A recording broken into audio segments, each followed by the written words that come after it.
Olá, caros amigos, sejam muito bem-vindos ao LAC Concursos. Para desespero da concorrência, o professor Edenilson Moraes está na área e se derrubar é pênalti. Vamos estudar com planejamento, antecedência e foco para que possamos ficar competitivos. O nosso tema de hoje é população e economia goiana. Vamos dar prosseguimento então ao nosso curso de Geohistória de Goiás, enfatizando desta maneira os aspectos relacionados à demografia e também a questões geoeconômicas do estado de Goiás. Inicialmente abordaremos temas referentes ao povoamento, aos movimentos migratórios e a questão da densidade demográfica em Goiás, iniciando fazendo um breve histórico das principais passagens do estado de Goiás, desde sua colonização lá no século XVIII, até chegarmos às principais características do estado de Goiás na atualidade. Para isso, é importante compreendermos todo esse processo historiográfico vivenciado pelo território goiano. Vamos então começar abordando o aspecto do povoamento e os movimentos migratórios. O povoamento em Goiás tem como ponto de partida a descoberta das primeiras jazidas auríferas, as primeiras minas de ouro em território goiano. Isso ocorre ao final do século XVII e início do século XVIII. Nesse processo de transição do século XVII para o século XVIII, ocorrem os primeiros achados auríferos em território goiano, marcando o início da colonização, o início do povoamento branco. É preciso fazer aqui um pequeno adendo, senhores. Como vimos em aulas anteriores, o povoamento de Goiás é milenar. Várias nações indígenas já habitavam o território goiano quando da chegada do elemento branco. Nós vimos então as principais características das mais variadas nações indígenas estabelecidas em Goiás. O povoamento branco e sua consequente colonização ocorre na transição do século XVII para o século XVIII, com a chegada dos bandeirantes provenientes de São Paulo, da capitania de São Vicente, da vila de São Paulo, e por volta de 1727 marca o início da colonização com o surgimento de algumas regiões exploradoras de ouro em Goiás. A chegada de bandeirantes, a descoberta de ouro, como por exemplo a bandeira de Bartolomeu Bueno da Silva, o Anhanguera, marca o início do povoamento branco do território goiano. E a partir de então, nós temos o processo de formação cultural goiana, a partir da influência desses três elementos, dessas três etnias que em muito contribuíram para o processo de formação cultural, não apenas do estado de Goiás, mas de todo o Brasil. O elemento branco colonizador, o sertanista, que penetrou no interior do território da América Portuguesa, para além dos limites estabelecidos pelo Tratado de Tordesilhas, e veio a descobrir ouro na região centro-oeste do Brasil. O elemento indígena, que era a população nativa, que já estava estabelecida na região, e o elemento africano, que foi para lá levado na condição de escravizado. Da interação desses três grupos étnicos, que por vezes estabeleceram relações amistosas e por muitas vezes estabeleceram relações conflituosas, nós temos a formação do povo goiano e a formação cultural de Goiás. Se dá, portanto, através da interação dos colonizadores brancos com os nativos indígenas e os negros escravizados, formando essa população híbrida, essa população marcada por uma grande miscigenação, meus caros. Assim como aconteceu nas demais regiões do Brasil, onde nós tivemos esses cruzamentos interétnicos, do branco com o elemento indígena, gerando o mameluco ou caboclo, do branco com o elemento africano, gerando o mulato, e do elemento africano com o elemento indígena, gerando o cafuzo. A própria miscigenação brasileira também se verificou em território goiano ao longo dos séculos 18 e 19. E não apenas isso, meus caros, contribuiu também para a formação de um riquíssimo legado cultural que pode ser exemplificado em belíssimas cidades históricas goianas, tais como Corumbá de Goiás, Pirinópolis, antiga Meia Ponte, e Goiás Velho, que posteriormente teve o nome de Vila Boa. Vila Boa, depois Goiás Velho, que foi, evidentemente, a primeira capital de Goiás. Foi capital do território por cerca de 200 anos. Então é importante verificarmos isso. Da formação cultural de Goiás se dá da interação, do contato entre os três elementos formadores da própria cultura brasileira: branco, negro e índio, formando então esse mosaico cultural. No caso de Goiás, nós temos um grande legado cultural verificado nessas importantes cidades históricas goianas. Pois bem, meus amigos, voltemos a falar sobre o início da colonização. O início da colonização se dá com a descoberta de ouro em território goiano, marcando o início, a fundação dos primeiros núcleos populacionais, que vão ocorrer durante a fase denominada de ciclo do ouro. Quando é que é a fase do ciclo de ouro, meu caro professor Edenilson?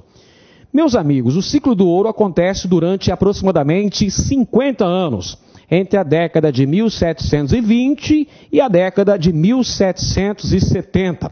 Nessa fase do auge da extração aurífera, surgem vários povoados. E onde é que estão esses povoados? Estão justamente circunscritos a essas áreas de garimpo, que serão o marco para o surgimento de arraiais, posteriormente transformados em vilas, que hoje são cidades que assinalam o patrimônio histórico de Goiás. Vamos então falar sobre a chegada do elemento branco ao território Goiás. Veja bem, Goiás já era conhecido e percorrido por várias expedições, já no início durante o primeiro século da colonização do Brasil. Lá no século XVI, algumas expedições partiam do litoral, adentravam ao interior da América Portuguesa com o objetivo de conhecer esse território, mapear esse território e, de repente, evidenciar a existência de riquezas minerais. Essas expedições, senhores, eram chamadas de entradas. Eram expedições oficiais, expedições organizadas e financiadas pela coroa portuguesa, com o objetivo de identificar possíveis riquezas no interior. E o território goiano, cabe aqui uma análise muito criteriosa. De acordo com o Tratado de Tordesilhas, firmado entre Portugal e Espanha, lá no ano de 1494, já estabelecia que metade do território que hoje está o estado de Goiás e também o estado de Tocantins pertenceriam à coroa portuguesa e a outra metade, por sua vez, ficaria pertencente à Espanha. Portanto, já no primeiro século de colonização da América Portuguesa, ocorreram algumas expedições exploratórias que adentraram ao território goiano, tanto na porção mais ao sul, que hoje é Goiás, quanto na porção mais ao norte, que hoje é Tocantins, para procurar riquezas. No mapa nós podemos perceber que ocorreram durante os séculos XVI, XVII e XVIII a formação de várias expedições com o objetivo de buscar riquezas no interior da América Portuguesa. Primeiramente, formaram-se as entradas, que eram expedições diretamente relacionadas à coroa, à metrópole portuguesa. Posteriormente, já lá nos séculos 17 e 18, ocorreram a formação de expedições de cunho particular às bandeiras, que nós já versamos em aulas anteriores. Essas bandeiras que avançavam para além dos limites impostos por Tordesilhas foram responsáveis pelo descobrimento de riquezas nos territórios que fazem parte hoje dos estados de Minas Gerais, Mato Grosso e Goiás.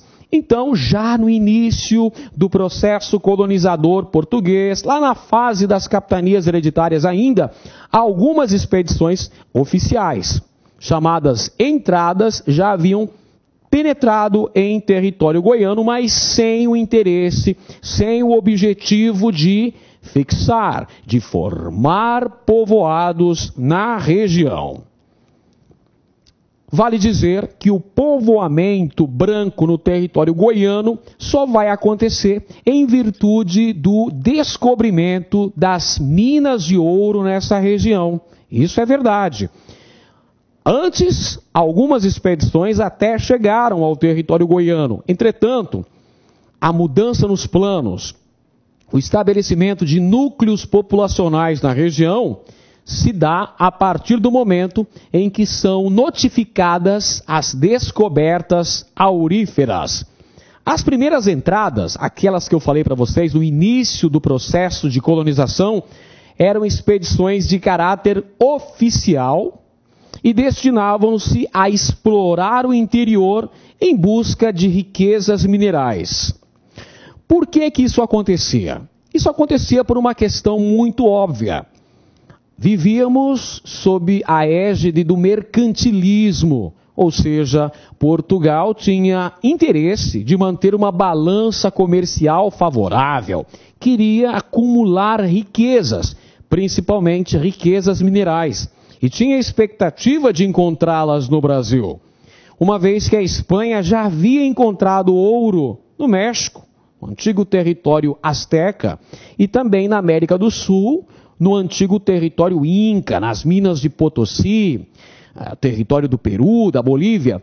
Portanto, os lusitanos, nossos amigos portugueses, também tinham essa esperança de encontrar ouro no Brasil. Por isso que desde o primeiro século da colonização já ocorria a formação de entradas, essas expedições oficiais para buscar tais riquezas no interior do país.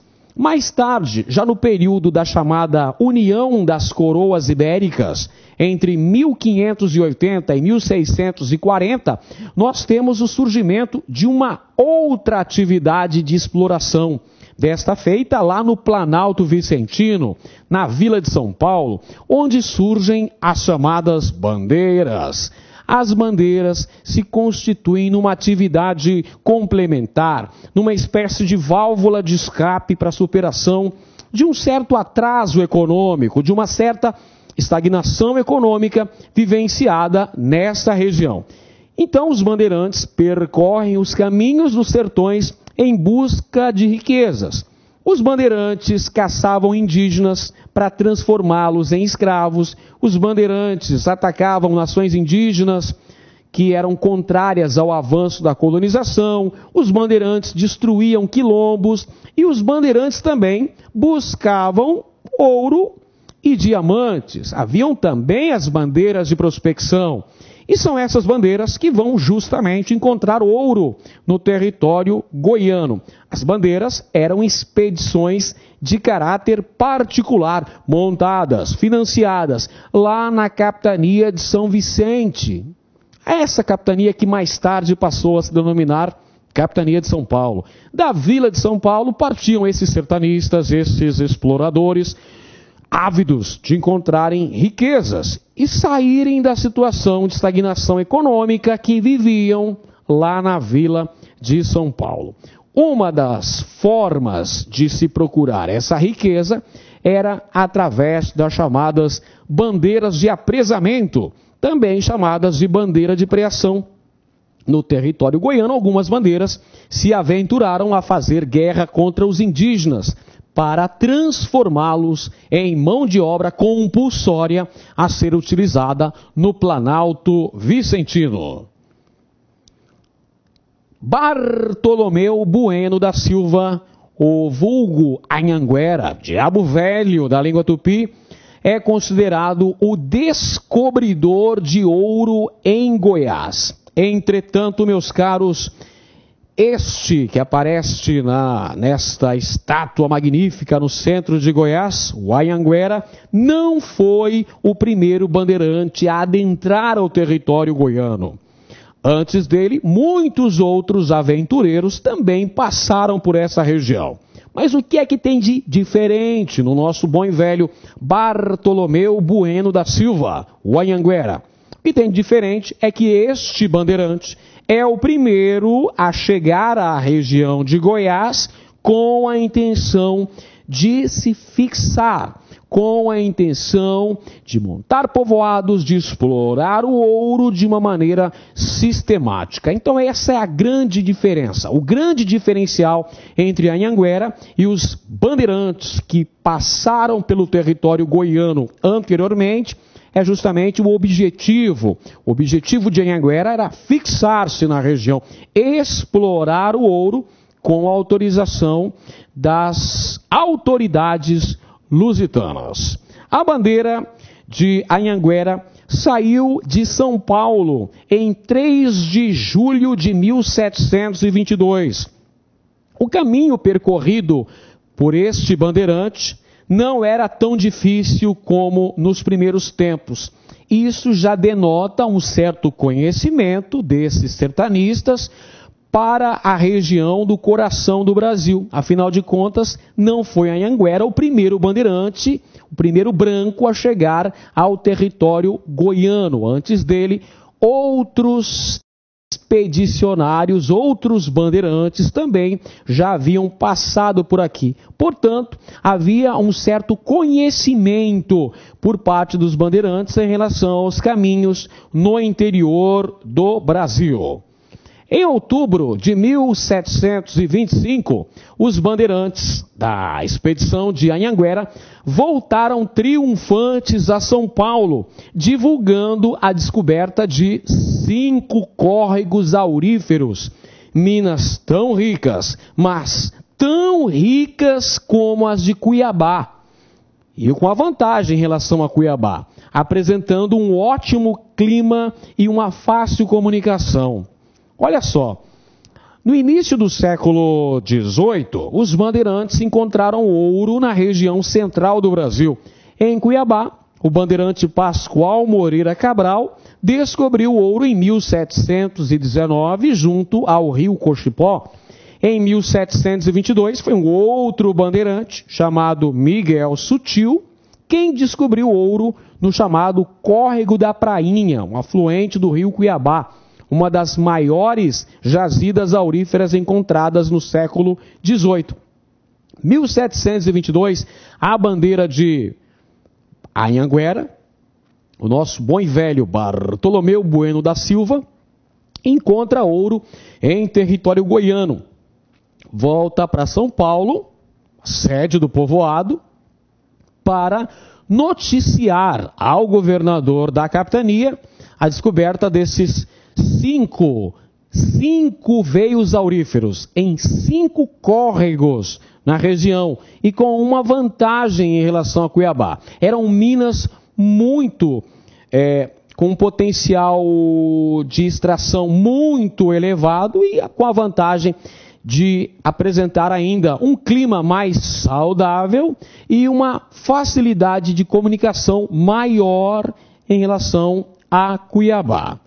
Poucos meses depois da volta dessa bandeira, organizou-se lá em São Paulo, na Vila de São Paulo, uma nova expedição com o objetivo de se deslocar para o território de Goiás e explorar essas veias auríferas.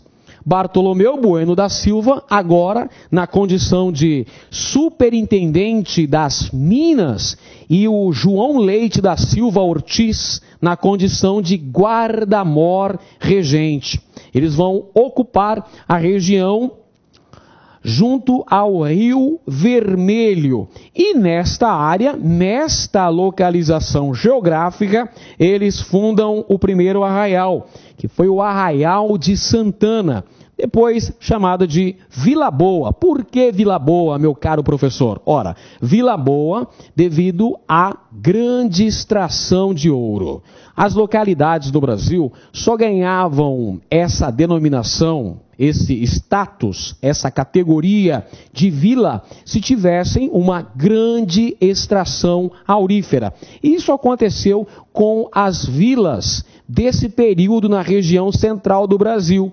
Por exemplo, Cuiabá foi elevada à condição de vila, com o nome de Vila Real do Senhor Bom Jesus de Cuiabá, em 1727. Posteriormente, surgiu a primeira capital da capitania. Olá, meus amigos, minhas amigas, sou o professor Luiz Antônio de Carvalho, estou aqui para fazer um convite muito especial, você aí que está assistindo esse vídeo no YouTube. Esse vídeo é um vídeo promocional, é um vídeo de divulgação do nosso trabalho, que nós aqui da La Concurso montamos um curso super competitivo para você, um curso que eu tenho certeza absoluta que se você cumprir as nossas orientações pedagógicas, e principalmente você cumprir seu dever de casa, você cumprir o Personal Coach, que é a nossa ferramenta pedagógica, eu tenho certeza que você ficará super competitivo. O nosso curso online é super competitivo para a GPEM 2019, 120 dias de prazo de acesso. Durante esse prazo, você pode assistir quantas vezes quiser, na hora que desejar. Toda aula acompanha um material PDF por apenas 10 parcelas de R$30. É isso mesmo, R$1 por dia você terá a chance aí de ser aprovado no concurso. Ó, papo reto, melhor custo-benefício do mercado. Meus amigos, minhas amigas, interessou? Clique aqui embaixo, tem um link, espero vocês. Tchau. Clique lá.